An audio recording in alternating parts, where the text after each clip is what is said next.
Mesdames et messieurs, bonjour à toutes et à tous, bienvenue sur un nouvel épisode. Aujourd'hui, nous allons recevoir le prophète Lovie Elias sur un thème concernant la prière. La prière est un devoir. La prière est un devoir. Alors, nous allons le recevoir, nous allons l'écouter. Nous allons écouter un enseignement, nous allons recevoir plutôt un enseignement très édifiant, très révélateur, d'accord, pour notre vie spirituelle en tant qu'enfant de Dieu. Alors, je vais titrer ce message « La prière est un devoir ». Donc, il est vrai que la prière est un devoir, mais nous avons le privilège, nous avons la grâce d'être illuminés, d'être orientés par le Saint-Esprit, conduits par la lumière de Dieu afin que nous ne gaspillons pas notre temps dans la prière, afin que nous ne gaspillons pas notre énergie, afin que nous ne gaspillons pas nos prières. Que si vous priez de la mauvaise façon, ne priez pas comme il le faut, et en temps, vous risquez de perdre beaucoup de temps et beaucoup d'énergie. Maintenant, quand on parle de prier également, la posture de votre cœur, de votre esprit est très importante. Parce que la posture de votre cœur, c'est-à-dire la disposition de votre cœur, en fait, c'est le fondement, d'accord, qui va soutenir votre prière. Et c'est la disposition de votre cœur qui est le pilier, qui est la meilleure ici, d'accord, à travailler. Maintenant, ce qu'il faut pour vous affermir ou pour vous ouvrir le portail pour avoir un échange avec Dieu, je répète encore, pour avoir un échange avec Dieu, il faut comprendre ce que je mets dans échange. L'expression échange ici, en fait, parle de transaction. Et quand on parle de transaction, c'est-à-dire qu'il y a quelque chose qui vous quitte pour aller à Dieu. Il y a quelque chose qui quitte Dieu pour venir à vous. Ça veut dire que vous donnez quelque chose à Dieu, vous déposez quelque chose au pied de Dieu et Dieu vous donne quelque chose en retour. Je crois que depuis que vous êtes enfant de Dieu, de tous les enseignements que vous avez reçus, je crois quand même que vous avez dû comprendre, d'accord, que ce n'est pas toutes les prières qui montent aux cieux, parce que toutes les prières ne montent pas aux cieux. Soyons simplement réalistes et très honnêtes, parce qu'il y a beaucoup de prières qui ne traversent même pas les plafonds des maisons. Donc, il est crucial de comprendre comment prier pour que votre prière puisse atteindre le ciel. Et si on observe bien l'attitude de prière de notre Seigneur Jésus-Christ pendant qu'il était avec les disciples, la Bible va toujours dire que Jésus-Christ, notre Seigneur, se séparait toujours. Il se séparait toujours des disciples, il se mettait toujours à l'écart. Il se mettait toujours à l'écart pour prier seul. Et il le faisait toujours au milieu de la nuit. Il le faisait toujours au milieu de la nuit. Jésus-Christ ne faisait pas vraiment beaucoup de prières au cours de la journée, mais il priait, d'accord, tous les jours. Il priait, majorité, il prie toujours la nuit. Maintenant, il faut que je vous explique quelque chose rapidement. J'ai déjà enseigné sur les heures de veille spirituelle. Donc, les heures de veille spirituelle en journée et dans la nuit sont très importantes. Mais les moments de veille ou ces heures de veille spirituelle ne sont pas plus importantes que Dieu lui-même. Les moments de veille ne sont pas plus importants que le Maître lui-même. Vous pouvez avoir des résultats, vous pouvez avoir les ossements à tout moment de la journée si vous savez comment atteindre Dieu, si vous savez comment attirer l'attention de Dieu. Maintenant, ce qui attire l'attention de Dieu, ce qui touche le cœur de Dieu pour qu'il vous accorde une oreille d'écoute, c'est quand Dieu constate que vous êtes sorti de la normale, que vous faites quelque chose qui n'est pas usuel. Là, il vous accordera son attention. Déjà, vous savez que le sommeil est très important pour la santé, d'accord? Le sommeil est très important pour notre bien-être.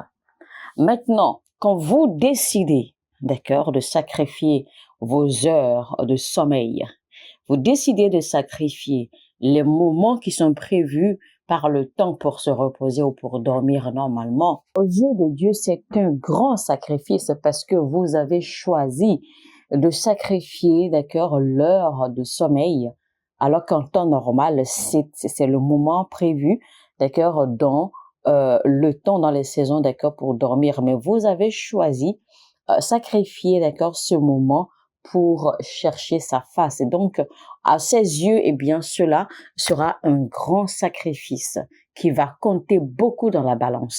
Il sera prêt à vous écouter parce que vous avez déposé à ses pieds quelque chose qui compte beaucoup, quelque chose de très important, histoire de recevoir de lui quelque chose qui est au-delà de ce qu'il vous a déjà donné. Donc, par cet acte simple, d'accord, par cet acte peut-être très très simple, vous vous êtes déjà disposé, d'accord, à recevoir quelque chose de lui. De comprendre que c'est dans le sacrifice que vous rencontrez Dieu, ou c'est dans le sacrifice que Dieu se manifeste. Pas seulement dans les prières, ce n'est pas juste dans les prières que Dieu se manifeste, mais quand cela est accompagné de sacrifices, parce que Dieu se manifeste plus vite, d'accord, avec les sacrifices, parce que Dieu ne regarde jamais, Dieu ne se détourne jamais de ce qui est sacrifice. Parce que les sacrifices ont une très grande influence dans le règne de l'esprit. Vous allez constater que même dans le monde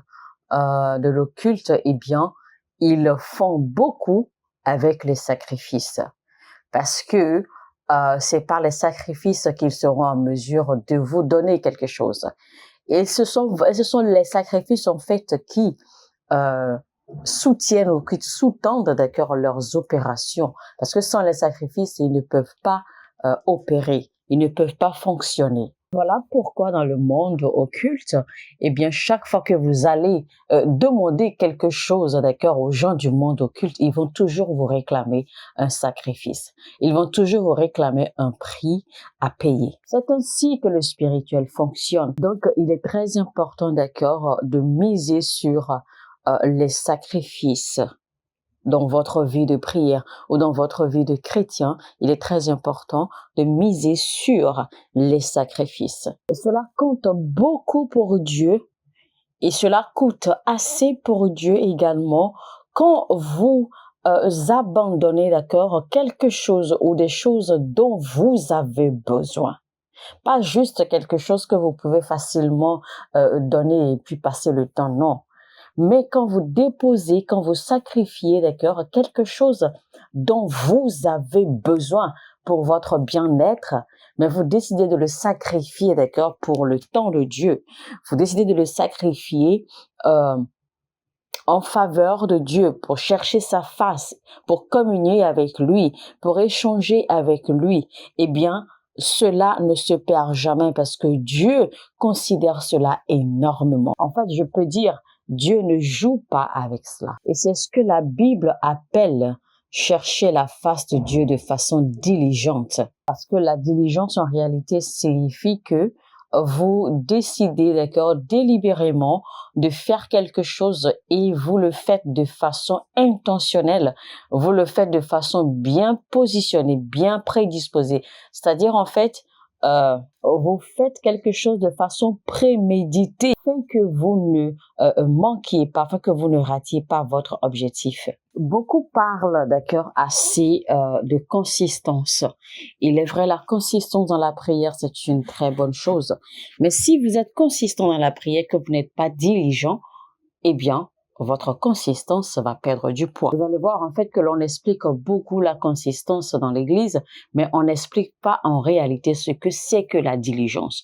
Donc, même si vous êtes consistant dans la prière, il faut toujours appliquer la diligence parce que sans la diligence, votre consistance n'aura pas de poids. La Bible dit clairement que c'est Dieu qui récompense ceux qui le cherchent diligemment. Et vous ne pouvez avoir un rendez-vous avec Dieu sans un sacrifice. Dieu peut être invité dans un endroit, dans un espace, mais ce qui invite un esprit dans un espace, c'est un sacrifice.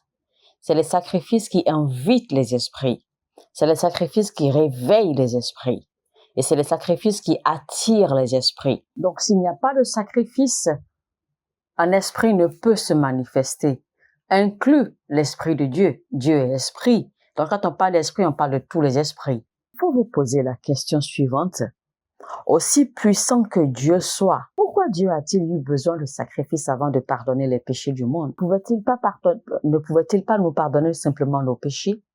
Pourquoi a-t-il eu besoin d'un sacrifice pour pouvoir nous pardonner? Vous voyez combien le sacrifice a tellement d'influence sur le monde spirituel, au point où même Dieu est obligé de respecter le sacrifice alors que c'est lui, d'accord, qui a institué le sacrifice. Mais il a fallu que lui-même respecte le principe du sacrifice. Vous pouvez voir l'influence ou la force du sacrifice, au point où pour que Dieu puisse pardonner les péchés des gens, d'accord, qui n'ont rien, des gens, je veux dire de l'humanité, il a fallu que Dieu lui-même fasse un sacrifice. Évidemment, un sacrifice qui a été fait par lui, pour lui et à travers lui. Donc, ce n'était pas la prière qui a fait que Dieu a pardonné les péchés de l'humanité, mais c'était par un sacrifice. Les péchés de l'humanité n'ont pas été pardonnés parce que un homme saint a prié. Non.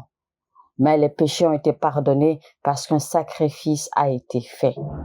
Donc, il faut comprendre que les sacrifices constituent l'essence, d'accord, à la requête, ou bien la requête, qui est la prière. Donc, la prière est la requête que nous plaçons et que nous lançons. Mais il faut un sacrifice, d'accord, pour alimenter la requête. Donc, le sacrifice constitue l'essence ou le diesel ou tout ce que vous voulez, d'accord, pour alimenter la requête qui est la prière. Donc, tant qu'il n'y a pas de sacrifice, il n'y a pas d'engagement avec un esprit, spécialement l'esprit de Dieu. Je dis que sans sacrifice, vous ne pouvez vous engager dans un échange avec l'esprit de Dieu. La douleur est un langage dans le règne de l'esprit et la douleur, en fait, c'est un prix fort que l'on paye. La douleur est un sacrifice. Parce que imaginez par exemple que vous privez votre corps de sommeil, eh bien, vous allez le ressentir parce que vous allez ressentir cette douleur. Vous allez ressentir ce mal à l'aise bien après, ça c'est clair. Donc cela affecte votre bien-être. Donc c'est une douleur que vous ressentez dans votre être. Et donc il faut retenir par là qu'il n'y a pas de sacrifice sans douleur. Il n'y a pas de sacrifice sans peine. Tu peux offrir sans douleur, mais tu ne peux pas sacrifier sans douleur. Donc, les sacrifices sont très importants. Pourquoi? Parce que les sacrifices, les esprits opèrent avec les autels. Un autel ne peut être appelé autel sans qu'il y ait de sacrifice là-dessus. Et donc, selon les Écritures, selon ce que notre Seigneur Jésus nous a enseigné, et en tant qu'enfants de Dieu, nous sommes un temple de Dieu. Notre corps est un autel pour Dieu. Donc, notre corps est le temple de Dieu. Et cela signifie que il y a un autel, d'accord, à l'intérieur de nous. Et vous savez que Dieu vit en nous. Et donc, si Dieu vit en nous, c'est l'autel qui est en nous, d'accord? C'est l'autel qui est en nous, qui héberge Dieu. Et nous sommes le temple de Dieu. Maintenant, tout le monde pratiquement sait comment activer l'autel externe, mais nous ne savons pas, très peu savent comment activer l'autel interne. Quand par exemple tu décides de faire des offrandes, de déposer de l'argent ou quelque chose, des dons, etc. sur l'autel de Dieu, etc., bien c'est une très très bonne chose. Mais il faut aussi comprendre que il arrive parfois, d'accord, que nous faisions cela de la mauvaise façon. C'est-à-dire qu'il arrive parfois que nous faisions ou que nous fassions nos offrandes ou nos dons, etc., d'accord, de la mauvaise des façons. Et ceci spécialement si vous n'avez pas activé votre autel interne. L'autel interne est activé seulement par des sacrifices. Alors, mesdames et messieurs, nous allons nous en arrêter là aujourd'hui pour la première partie de notre message. C'était donc, je l'ai intitulé « La prière est un devoir ». La prière est un devoir. Donc, si vous avez aimé ce message, eh bien, cliquez sur le bouton « J'aime ». Apportez-nous vos appréciations, apportez-nous vos commentaires, apportez-nous vos prières, vos soutiens. Nous serons très, très heureux, d'accord, de recevoir vos soutiens. Et également, n'oubliez surtout pas de partager, car il est très important de partager. Cela donne du poids, d'accord, au message, et cela permet à YouTube de recommander ces messages à d'autres personnes, d'accord, qui sont dans le même sillage et qui ont besoin de ces genres de messages pour l'éveil de leur esprit, pour apprendre davantage en tant qu'enfant de Dieu, pour recevoir des révélations, des leçons qu'il faut afin de marcher, d'accord, correctement dans la volonté de notre Dieu, qui est pour nous d'avoir de la connaissance, d'avoir de la sagesse, d'avoir de l'intelligence, d'avoir de la compréhension des mystères du royaume, afin d'avoir une vie parfaite en tant qu'enfant de Dieu, pour la manifestation des plans de Dieu pour notre vie et notre destin. Alors, si vous n'êtes pas encore abonné à cette chaîne, abonnez-vous rapidement et activez la cloche de notification afin de ne rater aucun message. Sur ce, je vous dis que Dieu vous bénisse. Shalom, shalom chez vous. Mon heure a sonné. Votre heure a sonné. C'est notre mot d'ordre. Mon heure a sonné. Votre heure a sonné également. Voici votre saison de joie. Que Dieu vous bénisse.